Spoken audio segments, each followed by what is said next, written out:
여러분, 불이 났습니다. 지금 한국산 신속 진단키트 달라고 대한민국 정부의 전화기에 불이 났습니다. 우리 정부에 진단키트를 요청한 나라는 총 126개국인데요. 평소 우리나라와 사이가 좋지 않은 일본까지도 빠르고 정확한 한국산 신속 진단키트 달라고 난립니다.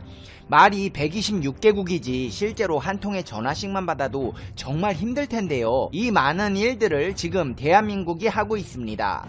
근데 이렇게 전 세계의 스타 국가가 되어버린 대한민국에게 전전긍긍하며 자국민들의 눈치를 보고 있는 대통령이 있다는데요. 한국에게 진단키트 받고 싶어 아부하는 국가들과 못 받아서 무능하다고 지탄받는 국가들까지 지금 바로 알아보겠습니다. 팩트TV 팩트체크. 한국 정부는 스콧 모리슨 호주 총리의 요청으로 25분간 정상통화를 했습니다. 모리슨 총리는 통화에서 한국이 현 사태에 강력한 리더십으로 매우 성공적으로 대응하고 있는 것을 잘 안다며 세계의 모범을 보여줘서 감사하다. 호주도 한국 모델을 따라하려고 노력 중인데 현 사태와 싸우기 위해 한국의 도움이 필요하다며 한국산 신속 진단키트와 의료장비 수입을 위한 지원을 요청했습니다. 이어 안제이 두다 폴란드 대통령의 요청으로 25분간 전화통화를 했습니다. 두다 대통령은 한국은 적극적인 진단으로 세계에서 가장 효과적으로 현 사태에 대응한 나라라며 진단키트 등 한국의 방역 물품을 구매할 수 있기를 바란다며 특별히 한국 정부에 부탁드린다고 했습니다. 그러면서 사태 진정 후 한국 정상의 폴란드 방문을 기대하겠다고 했고 한국 정부 측에서는 초청에 감사드린다고 화답했습니다. 최근 한국 정부로 통화를 요청하는 각국 정상들의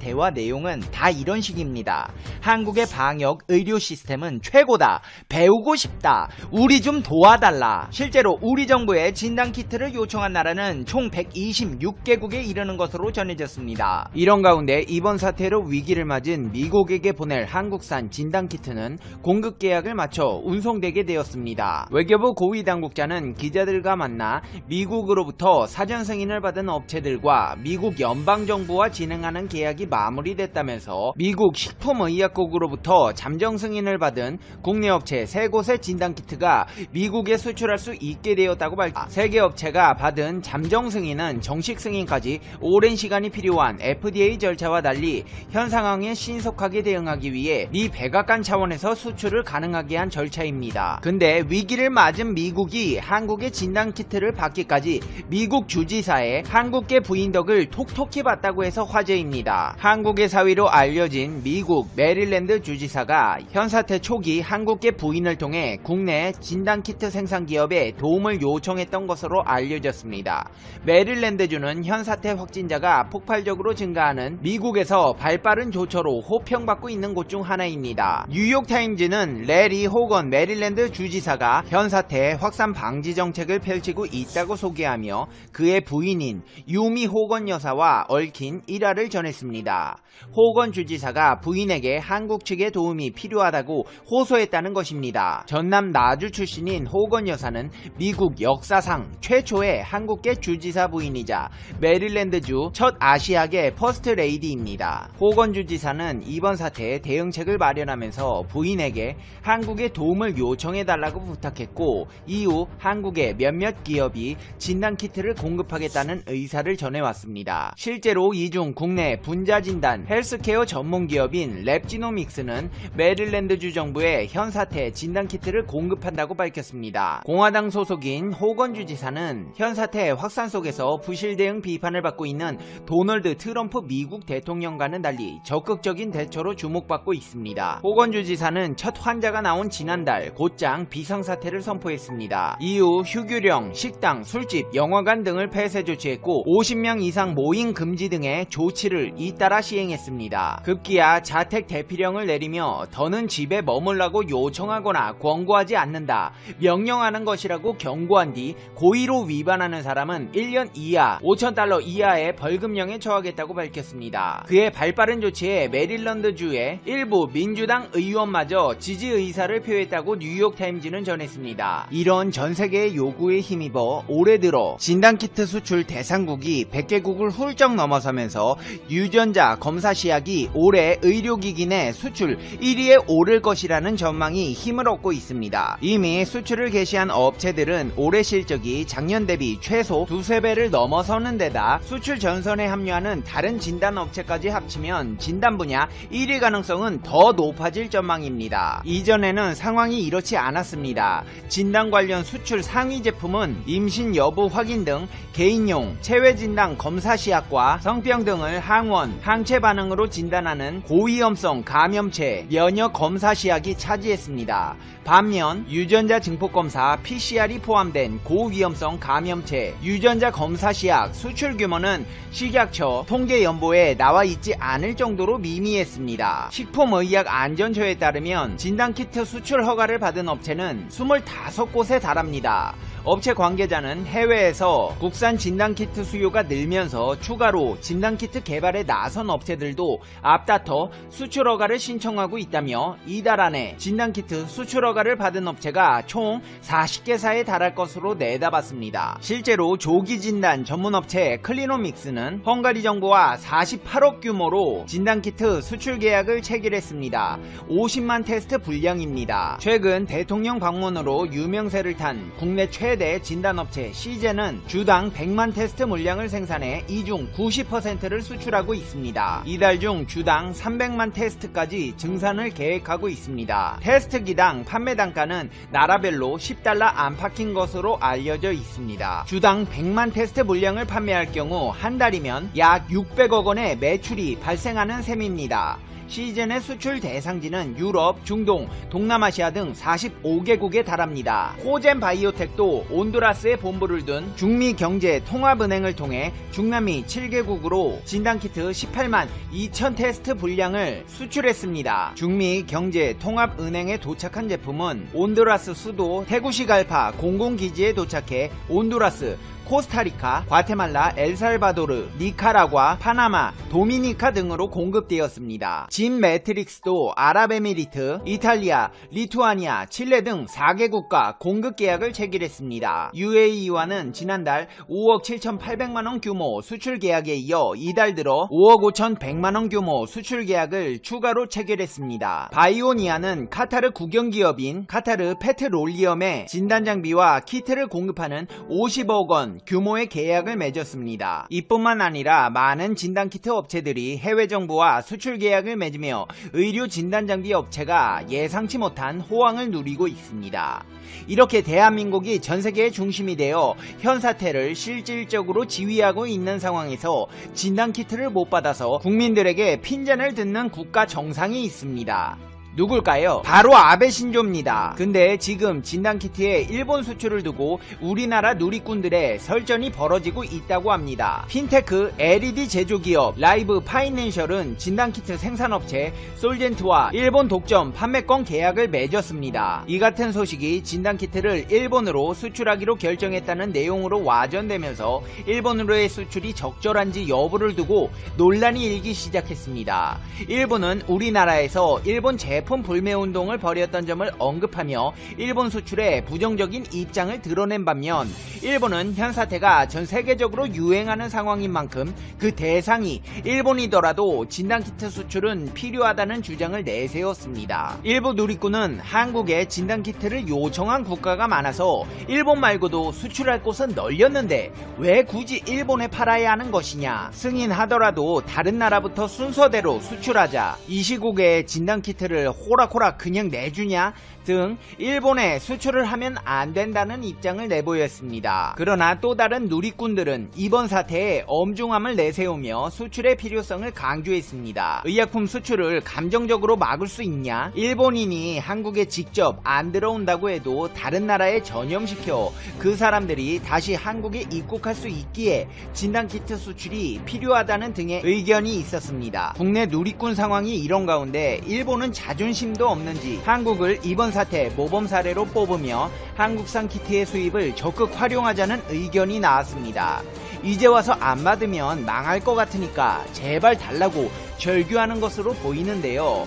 일본에서 현사태 확진자가 급격히 증가하는 가운데 평소 한국 비난에 앞장섰던 일본 산케이 신문도 한국의 대응을 모범 사례로 소개했습니다. 산케이 신문은 한국 감염 경로 9할 파악이라는 제목의 기사에서 한국이 대량 검사와 감염자의 행적을 철저하게 추적하는 방식으로 현사태의 증가세에 제동을 걸었다고 보도했습니다. 산케이는 감염 확대가 진정되지 않는 구미 각국에서 특히 주목받고 있는 것이 짧은 시간 안에 감염 유무를 판정할 수 있는 한국산 진단키트라며 한국의 키트 등의 수출이나 지원을 요구하는 나라는 100개국을 넘었다고 소개했습니다. 이어 신문은 대구에서 이번 사태가 확산할 때 의심자의 자택 등이 있는 곳을 찾아간 검진팀이 이동 검진을 하는 등 공격적인 검사를 하는 것이 한국의 특징이라고 평가했습니다. 드라이브 스루 검사가 화제가 되면서 각국이 도입한 사실이나 최근에는 워킹 스루 검사 방식까지 도입한 것도 함께 소개했습니다. 아사히 신문도 한국이 검사, 추적, 치료를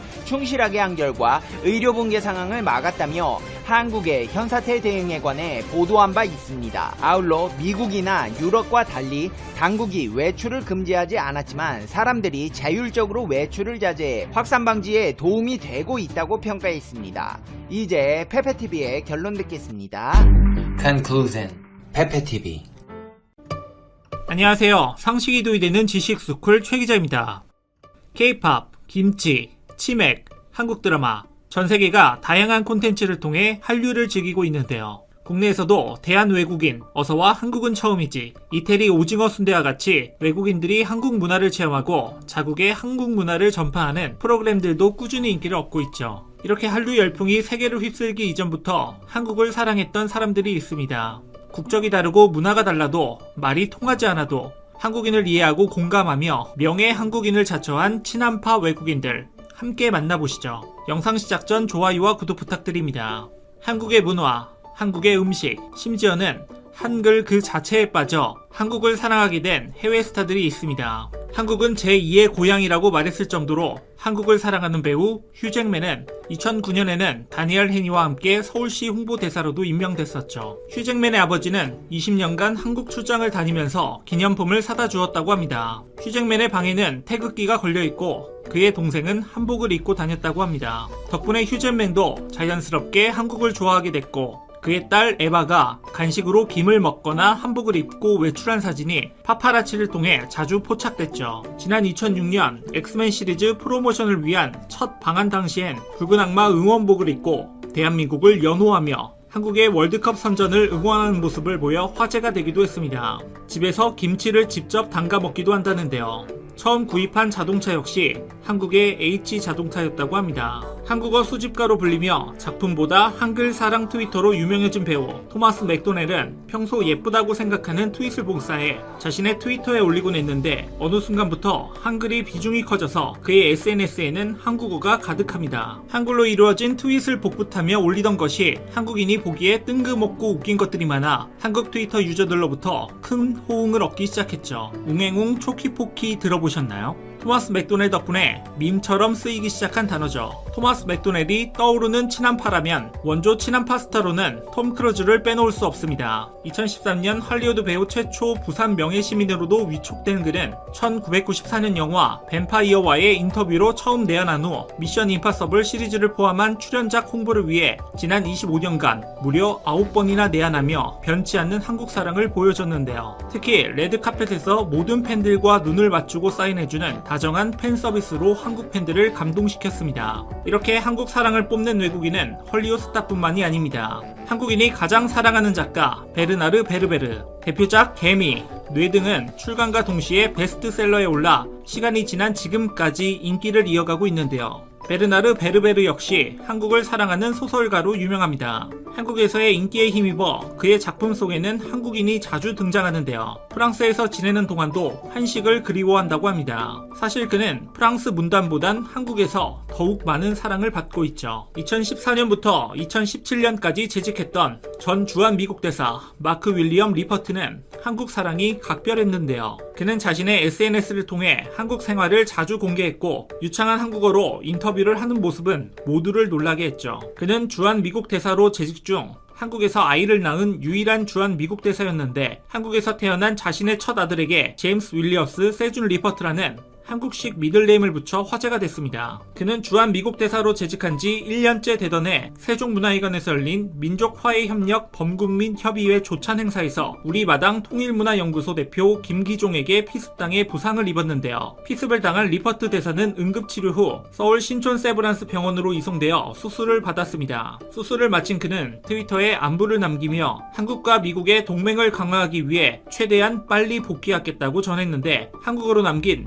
같이 갑시다라는 글이 많은 이들을 감동시켰죠. 소문난 두산 팬이기도 한 리퍼트 대사는 박찬호 선수와 함께 야구 관람을 하거나 계명대 태권도 센터를 방문하는 등 다양한 문화 행사 자리에 참석해 한국인들의 지지와 사랑을 받았습니다. 그는 최근에도 트위터를 통해 한국 야구 관람을 인증했죠. 여기서 스포츠가 빠질 수 없겠죠. 박지성 선수의 팀 동료 리오 퍼디난드로부터 시작된 세계 축구 스타들의 초코파이 열풍은 10년이 지난 지금까지 유행하고 있는데요. 국내 축구 팬들에게 초코파이를 비롯한 K 과자 선물을 받은 축구 선수가 제법 많습니다. 이들은 인스타그램을 비롯한 SNS에 선물 받은 과자를 자랑하며 인증샷과 함께 팬들에게 감사 인사를 전했습니다. 잘생긴 얼굴에 뛰어난 실력까지 갖춘 유벤투스의 파울로 디발라, 한때 잉글랜드와 아스널의 보물리였던 잭 월셔, 리버풀에서 맹활약하며 얼굴을 알린 데안 로브렌, 아스널과 바르셀로나, 첼시에서 뛰면서 축구계의 한 획을 그은 레전드 플레이어 세스크 파브레가스, 잉글랜드와 맨체스터 유나이티드 수비의 핵 리오 퍼디난드. 리오 퍼디난드는 과거 박지선과 한솥밥을 먹으며 환상의 호흡을 자랑했는데 퍼디난드야말로 초코파이 조공이 시작이 된 인물이라고 볼 수 있죠. 그는 소문난 초코파이 광이라고 알려져 있는데요. 박지성이 받은 초코파이를 질투하는 발언을 몇 차례 한 바 있는데 한국 팬들이 그의 질투에 귀여움을 느끼며 어마어마한 양의 초코파이를 선물한 겁니다. 한국을 사랑한 뮤지션들도 많았는데요. 한국 CF에 삽입된 곡 크루신을 부른 벨기에의 싱어송라이터 시오에는 남다른 한국 사랑으로 유명하죠. 김사월, 선우정아 등 한국 가수들과의 콜라보뿐만 아니라 직접 한국어를 배우기도 했는데요. 심지어 자신의 앨범에 홍대라는 제목의 노래를 삽입하기도 했습니다. 또 그는 한국의 고기 먹는 문화를 처음 접한 후 고깃집 테이블, 불판, 식기까지 벨기에로 공수해 가서 네티즌들의 놀라움을 샀습니다. 드라마 도깨비 OST를 부른 라셀린드도 한국을 사랑하는 뮤지션으로 잘 알려져 있는데요. 신촌 자취생이라 불리는 라셀린드가 처음 한국과 인연을 맺은 건 2006년입니다. MBC 시트콤 소울메이트에 삽입된 그의 노래 커먼스루가 국내에서 큰 인기를 얻으면서 첫 내한 공연까지 하게 되었는데 팬들의 환대와 한국 문화에 깊은 인상을 받은 그는 2009년부터 1년간 서울 신촌 오피스텔에서 생활하며 작품 활동과 함께 꾸준히 홍대 라이브 클럽 공연을 하기도 했습니다. 그는 삶과 음악에 지쳤을 즈음 한국에서 지낸 1년 동안 많은 영감과 에너지를 얻었다고 합니다. 로맨스가 필요해, 엔젤아이즈, 풍선껌 등 드라마 OST 작업도 꾸준히 했는데 2016년 말 전국민의 사랑을 받은 드라마 도깨비의 OST 허쉬는 국내 음원 차트 정상을 차지할 정도로 큰 사랑을 받았습니다. 지금보다 먼 과거에도 한국에 남다른 애정을 갖고 많은 도움을 준 인물들이 많았는데요. 대한매일신보를 창건해 일제의 침략을 격렬하게 규탄했던 최초의 친한파 영국인인 베델. 그는 런던에서 발행되던 신문특파원으로 러일 전쟁을 취재하기 위해 한국에 왔다가 대한제국의 독립을 위해 목숨을 던진 의혈 청년이었습니다. 37살 젊은 나이로 숨을 거두면서 마지막 남긴 유언은 나는 죽을지라도 신보는 영생케 하여 한국 민족을 구하라였죠. 제암리 학살 사건을 포함해 수많은 일제의 만행을 전 세계에 알려 외국인 최초로 국립묘지에 안장된 프랭크 윌리엄 스코필드 박사는 서코필이라는 한국 이름으로 더 유명하죠. 일제강점기 시절 일본인 변호사로서 조선의 독립과 독립운동가들을 지지했던 후세 다스지 변호사는 1945년 8월 15일 광복 이후에도 제1조선인들의 권익 보호를 위해 최선을 다했습니다. 후세 다스지는 대한민국의 헌법 초안을 작성하기도 했는데요. 그는 일본인 중 유일한 대한민국 독립유공자라고 합니다. 그 밖에 상해 임시정부에 엄청난 자금을 지원하며 조선의 독립을 도왔던 장제스 중화민국 총통, 임진왜란이 발발하자 명나라 조정 대신들의 반대를 무릅쓰고 조선의 대규모 병력을 파병했던 명나라 13대 황제 만력제, 한국을 사랑하고 한국을 알리기 위해 발벗고 나선 해외 유명 인사들이 너무 고맙지만 한국의 역사에 남은 외국인들에게 우리 모두 감사 인사를 전해야 할 것 같습니다. 이와 관련된 여러분의 다양한 의견 댓글로 남겨주시면 감사하겠습니다. 혹시 주식 하시나요? 우리의 주식이 밥 먹듯 올라 지금 다운하면 현금처럼 쓸 수 있는 10만원을 드립니다. 투자 성향에 맞춰 추천되는 마스터 종목이 급등하지 않을 땐 100% 환불, 무료로 내일의 급등 종목 한 개만 열람해보세요. 밥 먹듯이 오르는 주식 일식 어플 올라 지금 다운받으세요.